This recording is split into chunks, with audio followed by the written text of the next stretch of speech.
Hey everybody, Josh Sigurdson of World Alternative Media here, and I wanted to go over a few things that have happened in the last week. This was meant for the WAM show, but we had to cancel the WAM show because Tim Moen, the leader of the Libertarian Party of Canada, was actually off doing a air ambulance rescue, which good for him.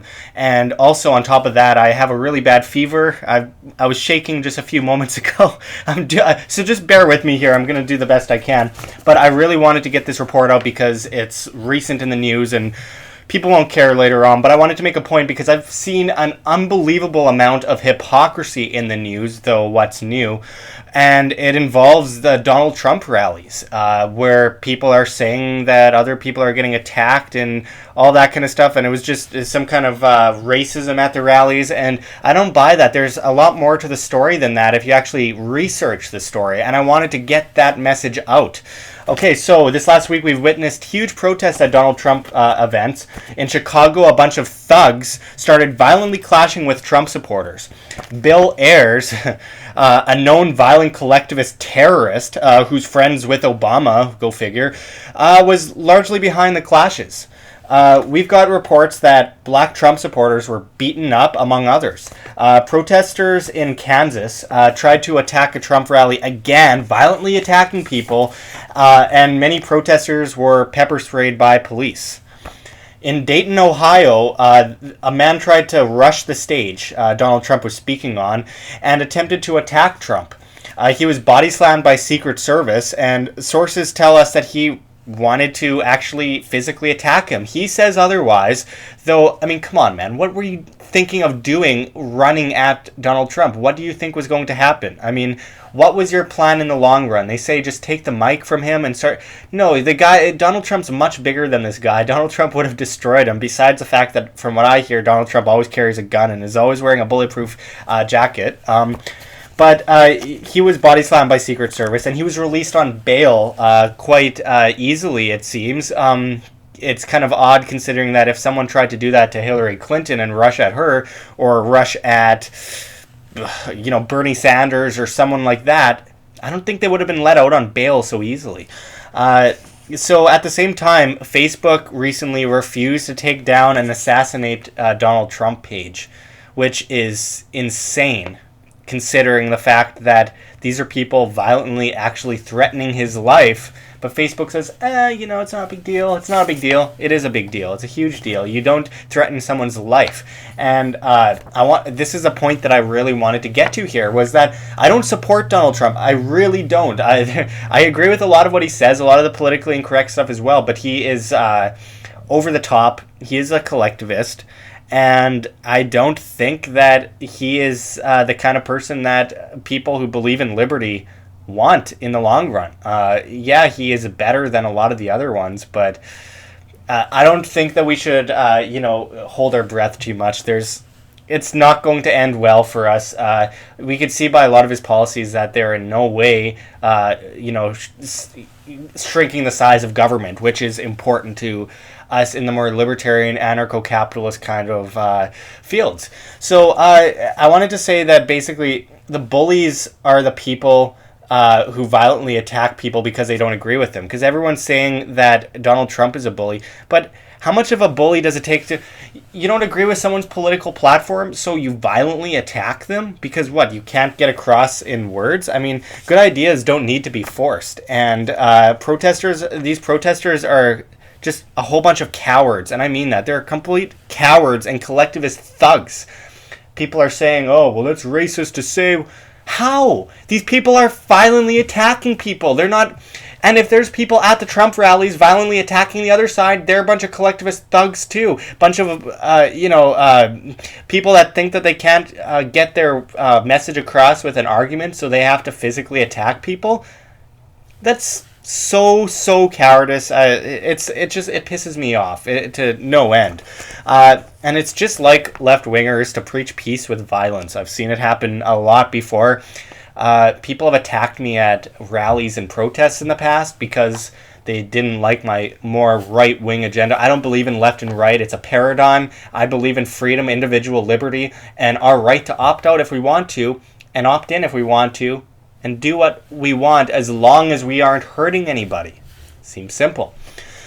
So, you know, these protesters, they're nothing but children, in my opinion. If they don't get their way, they have a temper tantrum and attack people who think differently. All while the media constantly incites this garbage. You see the media constantly saying, is it going to happen again? Is it going to happen again? Are there going to be clashes? Are there going to be riots? And I'm going to get to that in a second. Trump may be an asshole, but compare him to Hillary Clinton. Trump says a lot I disagree with, and a lot I do agree with, but Clinton has the blood of thousands on her hands and is by far one of the most corrupt puppet politicians in recent history, spanning 45 plus years. Her enemies are disappeared. She laughs about freeing child molesters of charges. You can look that up, by the way. She covers up alleged rapes, and she not only armed ISIS, but she's largely behind the insanity that's happening in the Middle East. And she's going to save you from that? Give me a break. The lesser of evil is still evil. But get the facts straight. Who is the real monster here? Now, this is all about division. They divide us and they conquer us. It's worth mentioning many of these activists' movements are funded by George Soros' Open Society Foundation, a disgusting foundation that gives grants to violent thugs. We've seen it before with Ferguson burning down businesses, which, by the way, were largely owned by good, decent, hardworking African Americans, is not how you get back at police beating other innocent African American people. I mean, it's just stupid. You don't, okay one wrong by committing a whole bunch of other wrongs and victimizing a whole bunch of other people. There's no reason for it. It's just a giant temper tantrum, and it's totally immature and totally wrong. Us in the Liberty Movement believe in the non-aggression principle, to basically do good unto others and only use coercion, as J. Edward Griffin says, in the defense of life, liberty, and property. We believe in freedom, and it's an idea so great. Guess what? We don't need to assault people to get it across. Again, go figure. I just wanted to make these points because there's been a lot of misconceptions going around about what's happening. Is Donald Trump racist? I don't know. Good chance he is. But I don't have complete evidence about that. People use a lot of evidence very loosely and out of context, and I think that's wrong.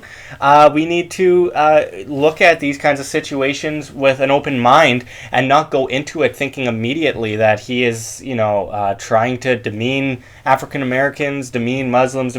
I don't agree with his stance on, banning all Muslims. Obviously, that's just complete collectivism, complete control by big government. I don't believe in that. That is wrong. I believe in the nationalism and keeping the border safe. There's a lot to be said about us up here in Canada, for example, being like, oh, well, it's not a big deal. I mean, these Mexicans are good people. And of course, a lot of them are. Obviously, most of them are. But it's easy for us to say all that, but to be on the border down south and have cartels coming into your town armed by the United States government, by the way, Eric Holder, the Fast and the Furious. It's easy for us to say that it's all good and fine and there's nothing wrong on the border, but try living down there when there are actual cartels that happen to be Mexican that are coming in, and why wouldn't they come in if they had the chance? They see an open border and they're like, I can go there, live for free off of, hardworking people, and, take part in the drug trade and capitalize on the drug trade and, form massive gangs within the United States. It's something that's really happening. It's happening all the way up in North Dakota, actually. So it is quite close to home here in Winnipeg. But I just wanted to make the point that there is so much more to these stories than people let on, and we have to be vigilant, and we have to go out there and analyze things absolutely and completely in order to get a full picture. Sometimes it's not fun looking at the other side of the argument, but you have to prove yourself wrong sometimes to be right. So, this is Josh Sigurdson signing out from World Alternative Media. Find the truth. Be the change.